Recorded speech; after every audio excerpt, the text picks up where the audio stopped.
apprendre, réapprendre et désapprendre. On part dans la vie avec une idée préconçue de ce qu'on va faire. Le fait de désapprendre, je pense que c'est ça qui nous amène encore plus loin. Se lancer en affaires, ça prend du courage, de la volonté, une dose de candeur. Je m'appelle Alexandre Champagne, je suis photographe, entrepreneur, mais surtout papa. Moi, je veux parler du côté humain, les qualités humaines que ça peut. Hey! Mauvais timing, je pensais être là. Quand ça finissait, j'étais là. Allô? Salut tout le monde. Ma conférence va être un peu différente. Moi, dans la vie, j'ai jamais rien fait comme les autres. Premièrement, parce que j'ai été diagnostiqué avec un trouble d'opposition. Fait qu'à chaque fois qu'il y a une règle, je suis comme « ha ha, pow! » comme ça ici. Puis aussi parce que je viens du domaine de l'humour. Puis dans le domaine de l'humour, ma force, c'était l'improvisation. Fait que ça arrivait souvent que j'arrivais sur scène, j'avais rien de préparé.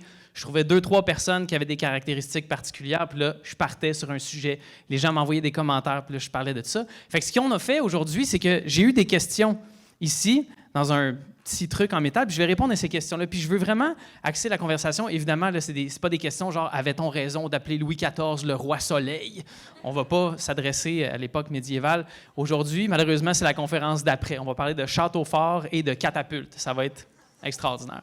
Donc aujourd'hui, ce que je veux, c'est vraiment parler des valeurs humaines.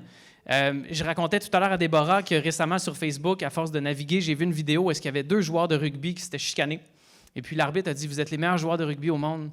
Vous êtes vraiment extraordinaires. Le public vous connaît, mais en ce moment, c'est pas le fun. Revenez aux valeurs. » Puis je trouve ça important comme phrase « Revenez aux valeurs » parce que si je peux tirer si je peux faire un lien entre chacune des choses que j'ai fait en entrepreneuriat dans ma vie, c'est mes valeurs. Qu'est-ce qui est le plus important pour moi? Puis Déborah en a parlé tout à l'heure quand elle disait, puis c'est fort ça, la persévérance, mais pas l'acharnement. Ça, là, je vais me le faire tatouer sur le chest en dessous de mon autre tatouage. C'est 2 phrases que je vais avoir.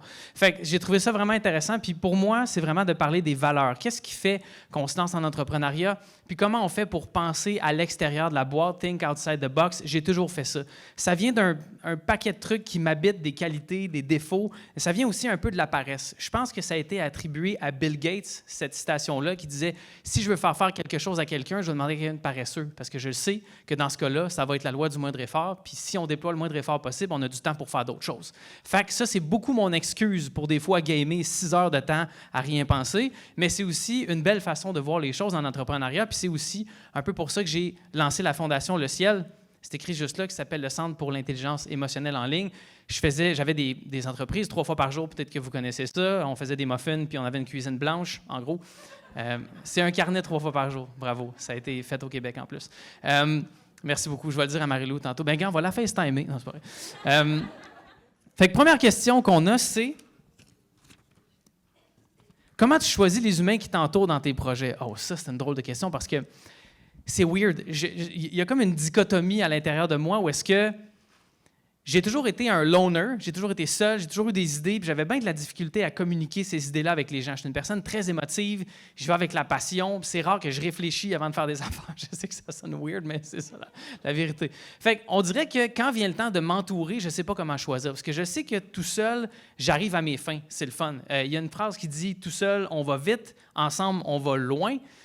J'ai réalisé que j'étais plus un gars d'équipe que je pensais. Parce que quand tu es humoriste puis tu fais des shows, tu es chez vous, tu écris à la lueur d'une chandelle avec une grosse cape lourde. Non, OK. Puis c'est difficile de s'entourer. Puis les gens qui sont autour de toi quand tu es humoriste, un des enjeux auxquels je faisais face, qui m'ont donné envie de quitter l'humour, c'est le fait que tout le monde est là pour ton propre confort. Puis s'il y a une chose, moi, qui empêchait ma créativité d'être exacerbée, c'était le confort. Fait que j'avais comme l'idée que si je m'entourais, j'avais juste des gens qui allaient obéir à ce que j'allais faire. Puis il faut faire très attention quand on s'entoure de personnes. Quand j'ai démarré la fondation, puis je dis tout le temps que je l'ai démarré avec Emmanuelle Parent, qui est la cofondatrice. Puis je dis la cofondatrice, j'ai eu l'idée, on a jasé pendant 6 mois à peu près de la fondation, puis c'est devenu la cofondatrice parce qu'on l'a fait ensemble. Puis dans l'organisation de la fondation, c'est très horizontal. Il n'y a pas de directeur, il n'y a pas de chef. Dans le CA, évidemment, il y a des positions parce qu'on doit, selon la loi, avoir ces positions-là. Mais autrement, j'aime ça m'entourer, puis j'aime ça que chaque personne amène son craziness un petit peu dans l'équipe. Ça fait en sorte que la diversité est là. Puis c'est très important, Déborah en parlait tout à l'heure, d'avoir de la diversité parce que chacune des expériences des gens qui vont être dans votre équipe va améliorer nettement l'expérience que tout le monde va avoir ensemble. Puis c'est important dans ce temps-là de mettre son ego de côté. Encore une fois, quand je faisais de l'humour, c'était très, très difficile de mettre mon ego de côté parce que non seulement je venais sur une scène, j'étais tout seul, puis j'attendais que les gens rient puis m'applaudissent, mais tous les gens qui étaient autour de moi étaient là aussi pour me dire « Non, non, non, t'es bon, man, ça va bien. » Puis ça, pour vrai, c'est un handicap plus que d'autres choses. C'est vraiment pas une bonne chose quand tout le monde est là pour te dire bravo puis t'applaudir parce que ça fait que tu as de la difficulté à objecter ta conscience. Fait que souvent, je m'entoure de gens avec qui je sais que je ne serai pas d'accord la majorité du temps, mais ça développe le réflexe d'avoir des conversations ouvertes et transparentes dans le temps avec ces gens-là pour objecter ma conscience puis apprendre et penser différemment. C'était quand même pas pire, I guess. Pourquoi c'est important de développer son intelligence émotionnelle? Ça, c'est extraordinaire. Ça va faire 13 ans à peu près que je fais de la thérapie. OK? Je fais de la thérapie pour un paquet d'affaires. Je pense que la thérapie, le fait d'aller chez un psychologue, une psychologue, avoir des thérapeutes, peu importe ce qu'on entreprend pour sa gymnastique mentale, c'est vraiment, vraiment important parce que ça fait en sorte qu'on arrive toujours dans la journée avec des idées nouvelles. C'est comme aller au gym. Est-ce qu'il y en a qui vont au gym ici? Ouais? Quelqu'un qui a des pipes de 20 pouces dans vous autres? Yes, mon gars. Yes. Bravo. Il pèse 100 livres mouillés. Tout est sur la créatine, hein? C'est ça? Oui.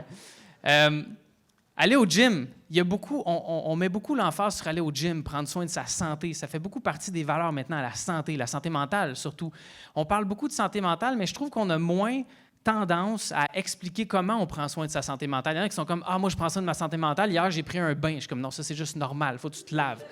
C'est chill. » Prendre un bain, c'est pas prendre soin de sa santé mentale. Si aller au gym, c'est prendre soin de sa santé, aller voir une personne qui peut nous aider à comprendre notre cerveau et notre intelligence émotionnelle, c'est super important. Pourquoi j'ai nommé ça le Centre pour l'intelligence émotionnelle? C'est vraiment weird, l'anecdote. Je m'étais dit, je vais démarrer ma fondation à partir du moment où je vais avoir l'idée pour le nom.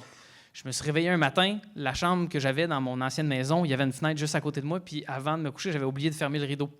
Puis en me réveillant, j'ai vu le ciel, puis j'ai fait comme le ciel est beau. J'ai dit, y a-t-il un acronyme à faire avec ciel? Puis je savais que je voulais avoir une fondation qui était en rapport avec Internet. Ça fait 15 ans, 16 ans que je gagne ma vie avec Internet. Puis j'ai dit, le Centre pour l'intelligence émotionnelle en ligne, wow, ça fit, pow! Fait que j'ai tout lâché ce que je faisais, j'ai démarré la fondation. L'intelligence émotionnelle, c'est la capacité de comprendre pourquoi on réagit de certaines façons à certains stimuli. Quand vous avez des enjeux avec des personnes, quand vous vous pognez avec votre blonde ou votre chum ou votre partenaire, peu importe, l'intelligence émotionnelle est vraiment importante parce que c'est comme un frein.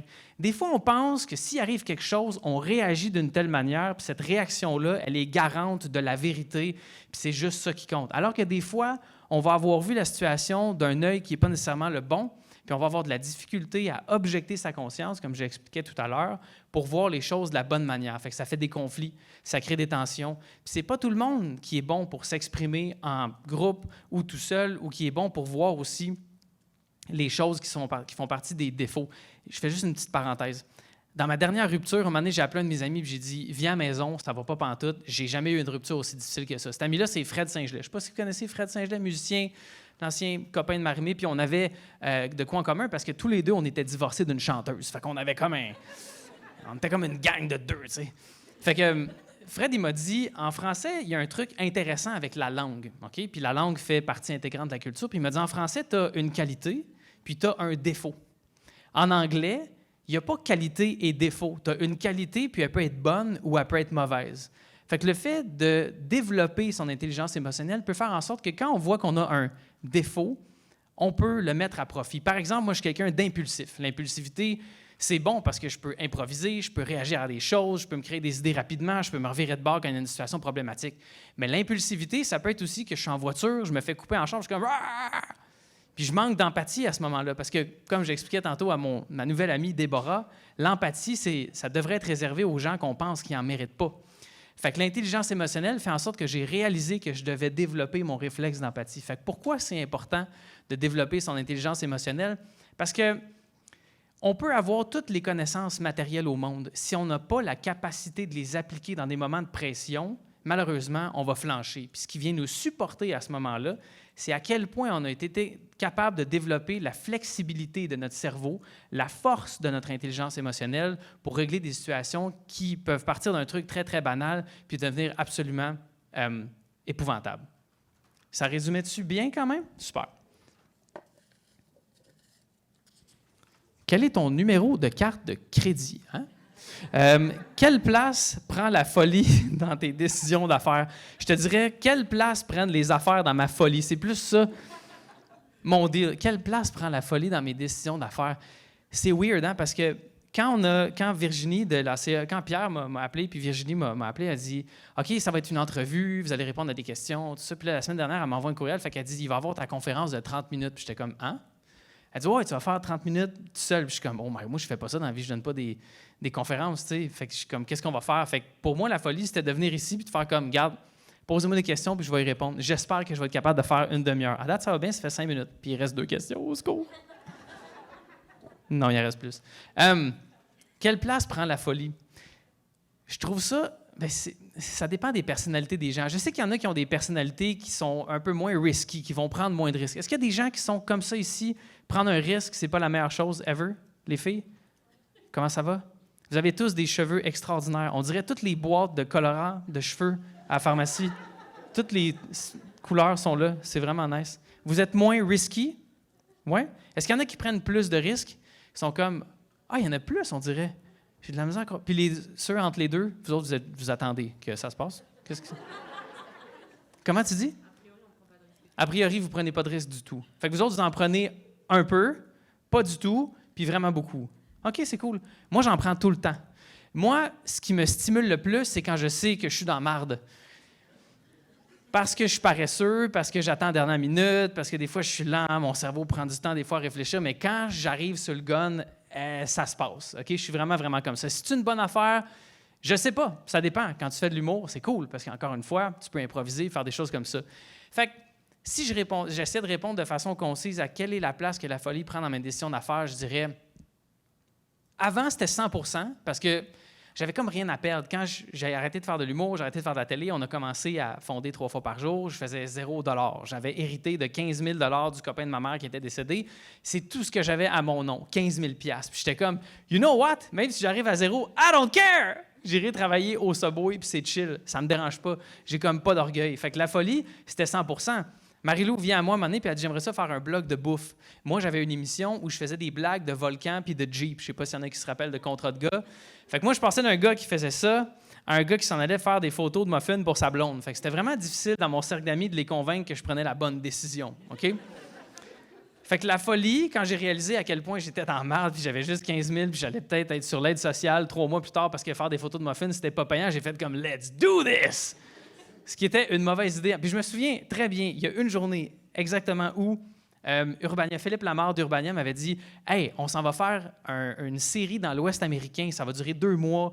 C'est un gars qui s'appelle Pierre Ouimet qui va réaliser un des gars les plus drôles sur Terre. » Puis là, il était comme « Tu viens dessus. » Fait que j'avais dit ça à Marie-Lou, puis elle avait dit « Ben là, il faut que tu prennes une décision parce qu'on démarre 3 fois par jour maintenant. » Puis j'ai dit à Phil, Phil, ma blonde, elle veut que je fasse des photos de ses muffins. Puis il était comme « Oh my God! » Puis là, il riait de moi. Puis j'étais comme devenu un peu la risée. Puis finalement, aujourd'hui, j'étais un peu crampé, moi aussi, parce que ça a quand même bien été, finalement. 3 fois par jour. Fait qu'à ce moment-là, la folie, quand t'as rien, on dirait que c'est facile. Puis on dirait... Mon parcours fait ça comme ça, si on veut. Puis c'est pas comme je pars de 0, j'arrive à 100% puis je m'en retourne à 0. C'est plus comme je suis sur une ligne normale, je vis une vie normale, je vis une vie d'exception qui a absolument aucun bon sens puis qui est surtout née d'une obsession de vouloir faire de l'argent en premier, ici. Puis après ça, je retourne sur une ligne normale. Vouloir faire de l'argent, c'est cool, il n'y a pas de problème. J'adore l'argent, j'aime ça en dépenser, j'aime ça me baigner dedans, faire des vidéoclips où j'en lance à des gens comme ça. J'adore l'argent. J'ai jamais fait ça, mais j'ai toujours imaginé que ça aurait été weird. C'est juste que pourquoi on fait de l'argent? Fait que, comme je disais tantôt, la folie, c'était comme d'y aller. Puis à un moment donné, on dirait que je me suis comme responsabilisé parce que je me suis dit, la folie, quand tu es tout seul, ça va. La folie, quand tu as une petite équipe puis vous êtes là tous ensemble, un petit noyau qui est le fun, ça va. Quand c'est rendu qu'il y a 26 employés à temps plein, on en parlait tantôt, la responsabilité, puis je pense que c'est toi ou qui a répondu? C'est toi? Et puis, il y a une chaise vide. Fait que la chaise vide a répondu tantôt. L'autre en arrière. La chaise vide a répondu tantôt, c'est aussi les employés. Tu as des gens qui sont à ta charge. Donc, des fois, la folie, c'est le fun. Ça peut nous amener ailleurs. Ça peut faire en sorte qu'on a du plaisir. Mais quand tu as des gens qui, entre guillemets, vont dépendre de toi, ça devient un peu moins facile à déployer la folie dans ce temps-là. Est-ce qu'il y en a ici qui considèrent que 100% de leurs décisions en affaires, c'est de la folie? Cool. Fait que oui, tu as levé le doigt. Fait que tu es comme un peu gêné.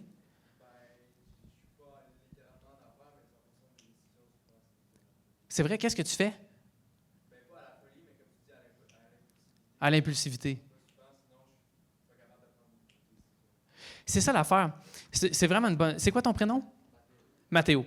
Mathéo dit souvent, je prends des décisions impulsives parce que si c'est pas ça, on dirait que je suis pas capable de prendre des décisions. C'est la même chose avec ce que je suis venu faire aujourd'hui. Si tu me donnes carte blanche pour créer quelque chose, faire un numéro, faire une conférence, il y a tellement d'éléments qui flottent dans mon esprit que je sais pas lesquels prendre pour les arrêter sur un papier puis faire comme, hey, j'ai une demi-heure puis il faut que je vous convainque de quelque chose. Oublie ça. Si j'ai quelque chose à vendre, ça va, parce que je connais mon produit. S'il faut que je vous apprenne la photo, ça va, ça fait 30 ans que j'en fais, j'ai pas de problème. Mais si on vient parler d'idées, puis on essaie de venir porter des trucs dans l'esprit des gens, j'ai aucune idée. Puis il y a un truc que j'aime avec le partage de savoir, c'est que si je te donne 20$, tu as 20$ de plus, j'ai 20$ de moins. Si je t'apprends quelque chose, moi je sais quelque chose, toi tu sais quelque chose en plus, fait qu'on multiplie le savoir. Puis pour moi, c'est vraiment une chose importante. Parlant de motivation, c'est vrai que l'impulsivité, c'est une motivation, puis on dirait que tu me fais réaliser que je suis un peu comme ça aussi. On dirait que s'il n'y a pas de situation à laquelle réagir vraiment fortement, je ne réagis pas. Parenthèse, pour faire une petite comparaison avec ça, ça m'est arrivé 6 fois dans ma vie de sauver la vie de quelqu'un. Pas juste comme « Hey, fais attention! » Non, juste comme manœuvre, essayer de désétouffer quelqu'un, sortir des gens d'une voiture en feu, ça m'est arrivé 6 fois. Quand ces situations-là arrivent, ce que je réalise après, c'est que les gens qui étaient autour sont de même. Il n'y a personne qui sait quoi faire. Puis moi, je suis comme « Oh my God! » Puis je me pitch là où il y a du danger. C'est vraiment weird. Sauf que dans ma vie, quand je sens que j'ai comme un peu mal au ventre, je me mets à avoir peur de vomir, puis je me mets dans un coin, puis je suis comme « Je vais mourir du cancer. » C'est super weird. Je cours vers le danger. Je m'en vais là où je sais que je suis dans la merde et qu'il faut que je réagisse super rapidement. Mais on dirait que quand tout est correct puis c'est tranquille, je suis dans mes culottes. Fait que, bref. Prochaine question. Alexandre, il a fini la réponse avec « je chie dans mes culottes ». Je veux juste qu'on se souvienne de ça correctement. Oh, en quoi la vulnérabilité est-elle importante en affaires? En quoi la vulnérabilité est-elle importante en affaires? Ah, ça, c'est bon, ça. Oh my God, j'ai tellement d'affaires à vous dire. OK. La vulnérabilité va se développer au fil du développement de notre intelligence émotionnelle. Quand on développe son intelligence émotionnelle, on réalise qu'une des plus grandes choses qu'on peut faire pour soi et pour les autres, c'est de se montrer vulnérable. C'est vraiment tough. On est dans une époque où, j'aime pas ça dire « on est dans une société », parce que je me sens comme quelqu'un qui commente sur Facebook avec des fautes d'orthographe. Mais on est pour vrai dans une société ça va vite. Il y a beaucoup d'informations. On a beaucoup accès aux highlights de la vie des gens avec Instagram, TikTok, Facebook. Je le sais, j'étais sur Instagram avant tout le monde. J'ai commencé, dès que ça a sorti, à faire des photos. Puis ce qu'on se disait, c'est que c'était le highlight reel, les meilleurs moments de la vie des gens. Fait que c'est difficile de croire que ces gens-là sont vulnérables. On a des athlètes sportifs qu'on commandite à coups de millions qui font des choses extraordinaires. Ils lancent des ballons fucking loin, fucking vite, fucking fort. Ils sautent par-dessus des bâtons. Ils garnotent des... Je connais rien au sport, mais... ils garnotent des pucks dans des nets. C'est fou. On se dit à quel moment ces gens-là sont vulnérables. Parce que quand on les voit partout, tout le temps, ils sont à la hauteur. Ils livrent la marchandise, puis c'est nice. Mais il n'y a comme pas de downtime. Fait que pour moi, d'accepter qu'on est vulnérable, c'est d'être capable, avec son intelligence émotionnelle, de se dire « ben écoute, ça m'impressionne tout ça, ça me motive, c'est le fun, sauf qu'en même temps, il y a une seule seconde de ça que je vois. » J'ai parti une chaîne YouTube récemment qui s'appelle « Une fraction de seconde ». Puis, à la base, la Fondation Centre pour l'intelligence émotionnelle en ligne, la première idée de la Fondation, c'était d'aller donner des cours de photo dans les écoles secondaires pour montrer aux jeunes comment on fait pour construire une image. Comment on fait pour qu'un 2 millième de seconde ait autant d'impact sur une société? Puis aussi, qu'est-ce que ça prend? C'est quoi toute la préparation pour arriver à 2 millième de seconde qui soit aussi merveilleux? Je prends une photo, une couverture de magazine, par exemple. Les couvertures de magazine ont un impact majeur sur la santé mentale des jeunes filles. C'est des études qui sortent à toutes les années. Même si ça fait des années qu'on en jase, c'est encore très, très vrai. Fait que, pour moi, la vulnérabilité, c'est d'accepter qu'on est capable d'échouer. C'est aussi niaiseux que ça. Puis, il y a quelques années, il y a une initiative qui s'appelait le Fail Camp. C'est un camp où les gens venaient faire des conférences, comme je fais ici, mais au lieu de faire comme « moi, dans la vie, j'ai parti tel fonds dispensé. Moi, dans la vie, je travaille à telle place. » Les gens venaient comme « un moment donné, dans la vie, je me suis planté solide puis j'ai fait faillite. » Puis là, les gens, j'étais comme « oh my God, OK, il vient être vulnérable. » C'était le summum de la vulnérabilité, puis c'était vraiment, vraiment important. Puis plus on accepte sa vulnérabilité, moins je pense qu'on est dans des moments d'angoisse dans la vie. j'ai découvert quelque chose au fil de ma thérapie, puis c'était moins je me sentais spécial, moins j'avais tendance à angoisser. Est-ce qu'il y en a ici qui font de l'anxiété, de l'angoisse? Est-ce qu'il y en a?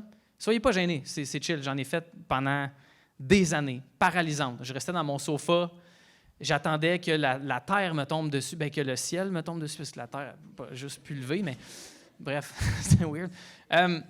J'ai réalisé que moins je me sentais spécial, moins j'étais dans des situations d'angoisse. Je vous donne encore l'exemple de l'humour. Quand je faisais de l'humour, tout le monde était autour de moi pour faire comme « tu es spécial ».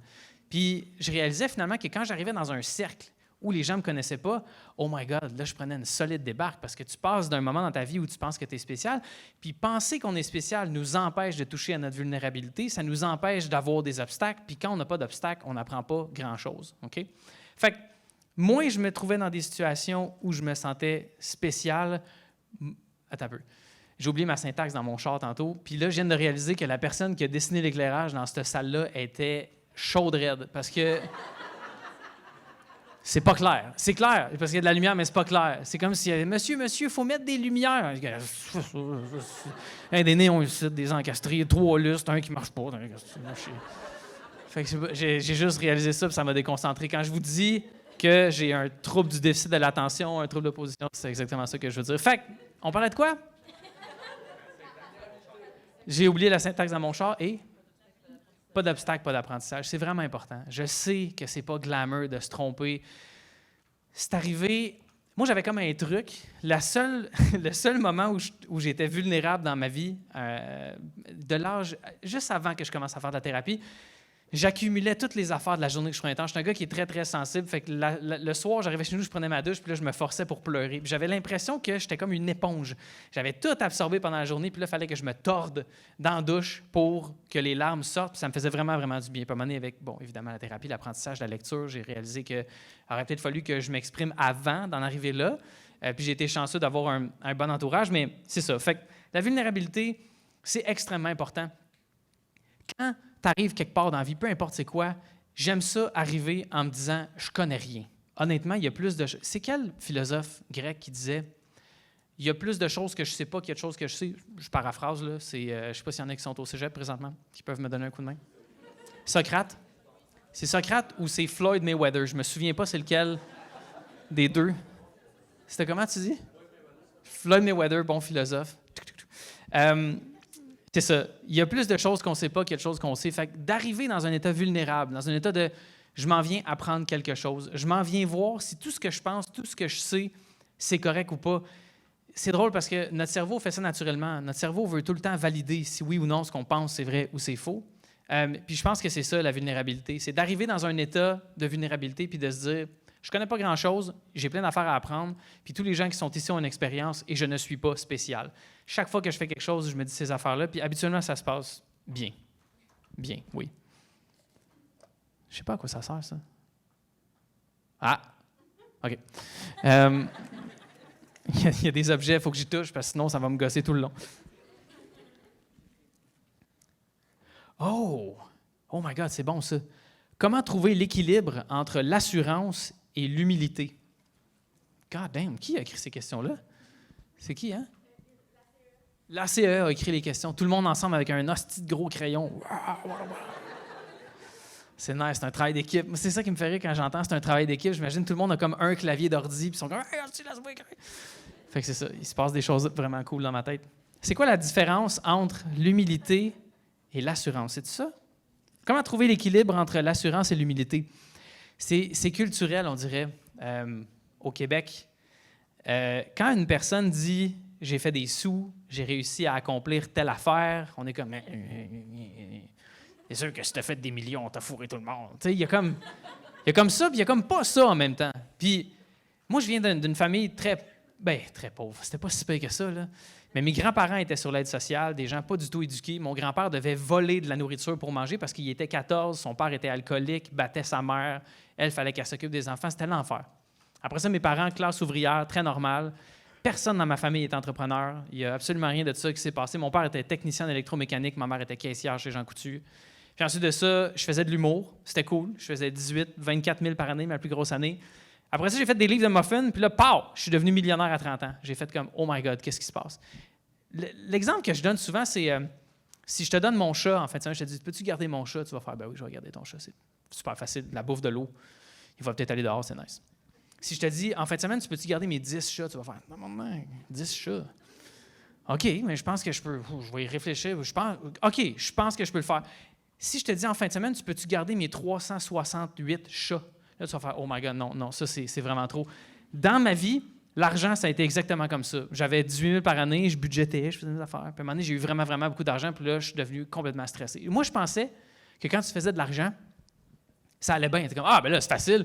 M'a payé ça, m'a m'acheter ça, m'a faire ci, m'a faire ça. Mais j'ai réalisé que l'argent, c'était un peu plus un downfall que d'autres choses. C'est un outil extraordinaire, l'argent. Comme je disais tantôt, j'aime lancer de l'argent sur du monde, là, comme je disais dans les clips. J'avais pas du tout d'humilité par rapport à l'argent avant. Fait que comment j'ai fait pour trouver l'équilibre entre l'assurance et l'humilité? J'ai regardé autour de moi. J'ai arrêté de vouloir me sentir spécial. Ma thérapeute m'a dit à un moment donné, je changeais de voiture aux 3 mois. Okay, j'avais toujours envie d'avoir une... C'était pas des gros chars, là, Golf R, BMW X1. C'était pas des gros chars. C'est cher. C'est pas une Golf R. C'est pas une Ferrari F40 qui vaut 3,7 millions. Parce que c'est 60 000. C'est pas si pire que ça. T'sais.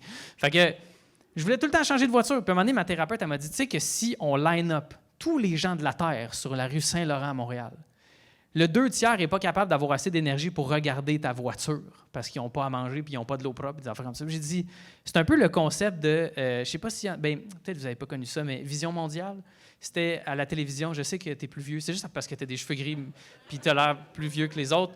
Mais Vision mondiale, c'était des images en boucle d'enfants de pays africains qui en arrachaient, puis c'était difficile. Puis j'étais comme, ouais, c'est quand même vrai. Fait on dirait que ça m'a fait... Puis le décès de ma grand-maman. Ma grand-maman, elle avait comme 30$ par semaine pour manger à peu près. Puis quand c'était ma fête, bien, ce qu'elle faisait, c'est qu'elle allait manger chez des amis parce qu'elle me donnait 20$ dans ma carte. Fait que, tu sais, à un moment donné, quand tu réalises ça, les gars, ils sont crampés raides. Je suis comme, ma grand-mère est morte. Les gars sont genre, ah!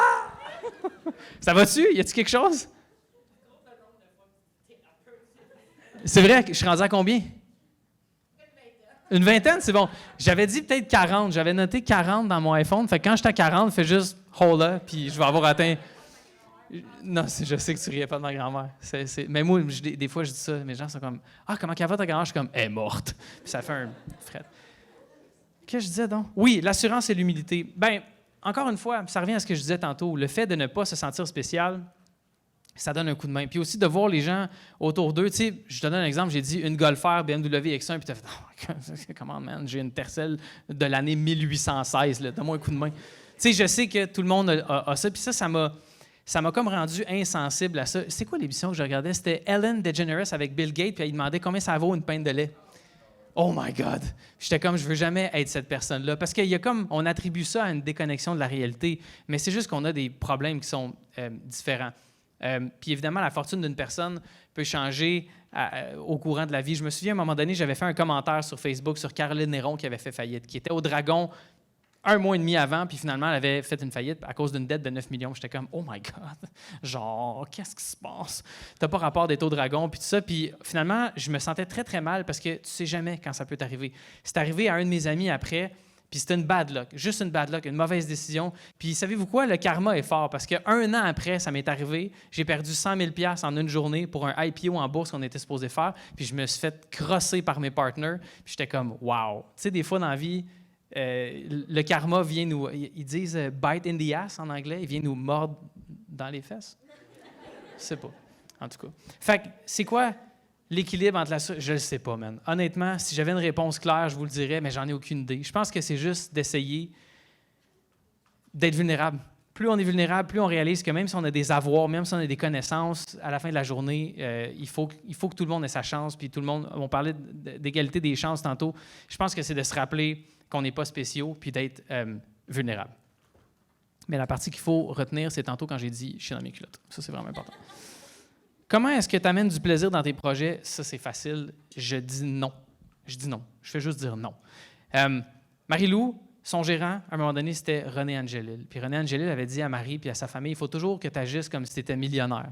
Fait que moi, des fois, je rentre dans des dealers Rolls-Royce, puis je suis comme, moi, te prendre ça, moi, te prendre ça, moi, te prendre ça, puis là, je m'en vais en courant. Je paye pas, je m'en vais avec 3 Cullinan, genre de 700 000 chaque. Fait que il faut toujours agir comme si on est millionnaire. C'est sûr que c'est pas facile quand tu vois la fin du mois arriver. Il faut que tu payes ton épicerie, il faut que tu payes ton loyer, tu as des choses à payer. Tu sais, dans la vie, il ne faut pas être stupide non plus. Je parlais de folie tantôt, puis ça revient un peu la même affaire que oui, la persévérance, non l'acharnement. Tu sais, oui, la folie, mais non j'ai pas de mots pour ce que je veux dire. Mais comme, je pense que la folie dans une certaine mesure. Tu sais, la folie, la spontanéité, le plaisir, ce genre d'affaires-là, mais des fois, c'est juste reckless en anglais. Faut pas aller là. Non plus. Fait que comment je fais pour avoir du plaisir? Je fais juste dire non à des choses que je sais que j'aurais pas du plaisir. Puis ça a l'air facile ce que je dis là, mais ça m'a pris quoi? Là, j'ai 37. J'ai commencé à travailler, j'avais 13 ans. Puis c'est sûr qu'à 13 ans, je travaillais avec ma mère dans son bureau, je faisais des archives pour la comptabilité, puis c'était d'un ennui mortel, épouvantable. Puis à un moment donné, ma première job, c'était de faire du stand-up. Fait qu'il y a certaines gigs, certains shows où est-ce que je disais non. Puis là, tout le monde était comme, il faut t'en fasses, parce que si t'en fais pas assez, ma thérapeute, elle allait dire, c'est vrai. Là, juste que j'ai vu ton visage, puis je me suis dit, il faut que je dise thérapeute.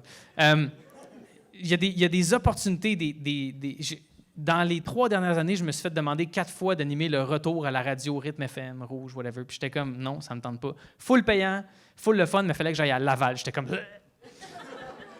c'est pas vrai. Y a-tu des gens de Laval ici? Ouf. Y a-tu des gens de Laval? Personne de Laval. Je sais, il y a personne qui habite à Laval. Laval, ça n'existe pas. Fait que c'est aussi simple que ça. C'est ça. Fait que, je parlais de Laval. Comment je me suis rendu là? Dire non aux choses, c'est exactement ça. Même si des fois, il faut juste penser à long terme.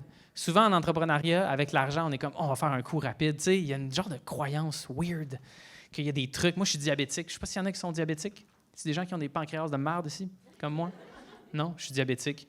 Il faut que je m'injecte avec de l'insuline à tous les jours. Sinon, qu'est-ce qui arrive? Je meurs. C'est aussi simple que ça. Si je n'ai pas mon insuline, je meurs. Je meurs lentement. Puis, t'es-tu diabétique? Non? Comment tu dis? Des gens diabétiques? Oui. C'est pas évident comme condition, hein? Tu le sais. Il faut tout le temps jongler avec l'équilibre. Pourquoi je disais que j'étais diabétique? My God, ça va super bien. Comment? Oui, c'est ça. Puis, à chaque fois que je parle de mon diabète, il y a toujours quelqu'un qui vient me dire « Tu savais qu'il existe des produits naturels qui guérissent le diabète? » Je suis comme « Tabarnak. » C'est pas vrai, c'est complètement faux. Le corps humain fonctionne d'une telle manière qu'on a découvert avec la science, puis il y a des traitements, puis il n'y a pas de remède, on ne peut pas guérir. Mais on dirait que c'est difficile pour les gens d'être vulnérables et d'accepter leurs conditions. Moi, je coach des jeunes diabétiques qui ont des nouveaux diagnostics. Je trouve ça vraiment important parce que les gens, c'est comme, c'est quoi ton insuline? Tu fais-tu de l'exercice? Moi, je ne mange plus de glucides. Puis je suis comme, est-ce que tu as accepté ta condition? C'est ça la base. Est-ce que tu as accepté que tu avais une condition? Oui. Donc, tu as accepté d'être vulnérable. Fait qu'à ce moment-là, c'est beaucoup plus facile de traiter sa condition. Mais on dirait vu qu'on n'est pas capable d'être vulnérable, on invente des fausses solutions rapides, puis ça devient ça la culture. La culture, c'est comme je prends une pilule, comme le film avec Bradley Cooper, comment ça s'appelle? Limitless, sans limite, en français. Il prend une pilule, puis là, il devient super intelligent. C'est fantastique, on aimerait tout ça, faire ça, mais ça se peut pas, ça n'existe pas. Mais on entretient dans la culture... C'est quoi j'ai dit qui vous a fait rire? On prend une pilule, puis on vient vite. C'est quoi j'ai dit? J'ai entendu rire. Je me disais peut-être que j'ai formulé ma phrase de façon étrange. Ça m'arrive. Fait que, on dirait qu'on est addict à ça. Puis c'est fou parce que j'écoutais le podcast, puis peut-être que le personnage est controversé pour vous, mais Joe Rogan avec, comment il s'appelle? Celui qui a écrit 21 Lessons for the 21st Century. Yuval, merci beaucoup. Peux-tu répéter? C'est ça, exactement, comme tu l'as dit, avec le bon accent. Merci beaucoup. Puis il disait, savez-vous ce qui fait en sorte que l'humanité a du succès, la race humaine a du succès, c'est qu'on est capable de croire à du non-sens. C'est ça qui fait en sorte qu'on s'élève le plus. Les structures de gouvernement, les religions. Je ne veux pas dire que les religions, c'est du non-sens. J'aime toutes les formes de religion, puis je suis pour le respect des religions, c'est vraiment important pour moi. Cependant, des fois, on sort de la religion puis on invente des affaires, comme genre, tu peux être marié à 19 femmes. J'ai vu un article sur les Mormons récemment, puis ils ont des règles très strictes par rapport à l'intimité entre les partenaires, puis des fois, ils vont bender les règles juste un petit peu pour sortir de la religion, puis comme rentrer dedans, puis toujours être chill sans que ça paraisse. Puis pour moi, c'est un peu étrange. Fait qu'il y a beaucoup de concepts comme ça auxquels on croit, mais on n'a pas envie de croire, puis on ne comprend pas pourquoi on les croit, puis ça en faisait partie. On m'a dit qu'il me restait 1 minute. Je pense pas que je vais avoir... peut-être vite. J'espère que c'est une question oui ou non. Quelles sont tes méthodes pour diminuer et travailler la peur de l'erreur? Non. Merci beaucoup tout le monde. Merci, c'est gentil. Merci. Le contenu de cet épisode a été capté lors du colloque 2022. le plus grand happening en entrepreneuriat étudiant au Québec. Pour voir tous les épisodes, rends-toi au www.acee.qc.ca/podcast-CLQ.